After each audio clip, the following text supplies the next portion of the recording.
In the late 1970s, a Soviet intelligence analyst looking at a map of the global chessboard would notice a distinct aggressive pattern. Communist proxy forces were making rapid, highly successful advances across the African continent.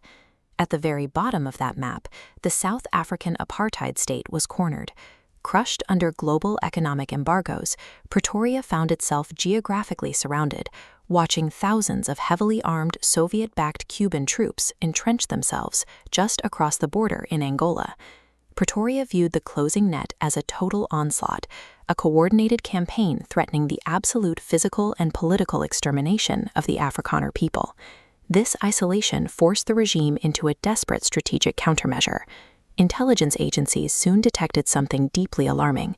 Hidden in the South African veldt, at an isolated facility called Pelindaba, the regime was quietly refining highly enriched uranium.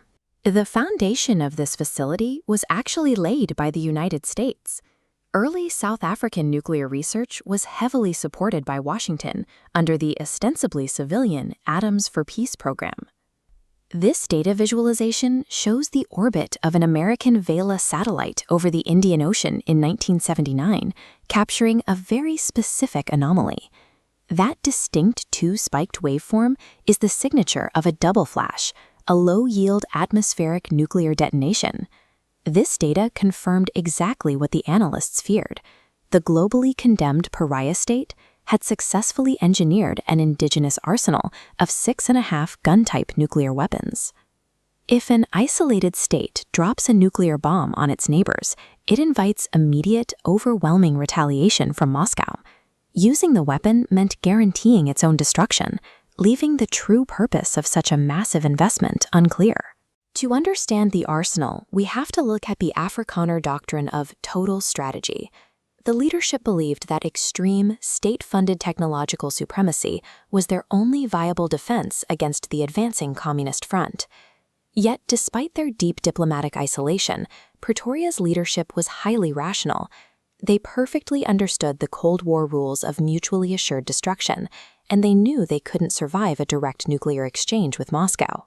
Against thousands of Soviet or Cuban proxy tanks rolling across the Namibian border, these nuclear warheads were functionally useless as battlefield weapons.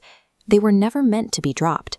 They were built exclusively as a geopolitical tool for international blackmail. This escalation dial outlines a 4-phase strategy to force the superpowers' hands.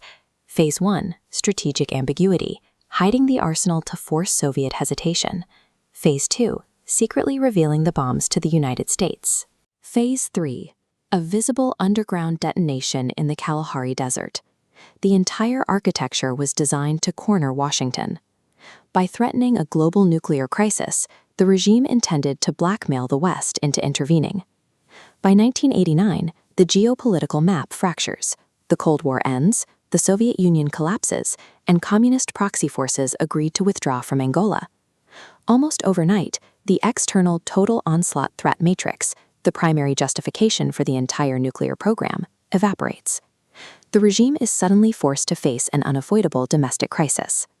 The South African economy is paralyzed by international sanctions, and a political transition to majority rule becomes inevitable. With the Soviet military menace gone and internal political control slipping, the carefully constructed logic of nuclear blackmail loses its entire foundation. In 1989, President F.W. de Klerk issued a secret directive to enact the highly classified Mantle Project.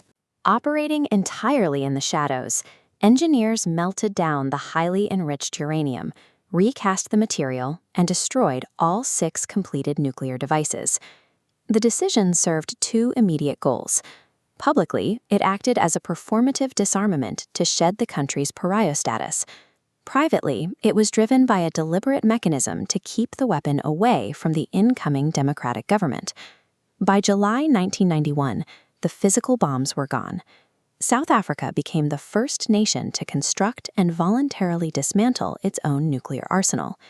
The arsenal was engineered through sheer technological will to keep the Soviets at bay, only to be destroyed to disarm the regime's own successors. It quietly closes one of the most bizarre chapters of Cold War brinkmanship.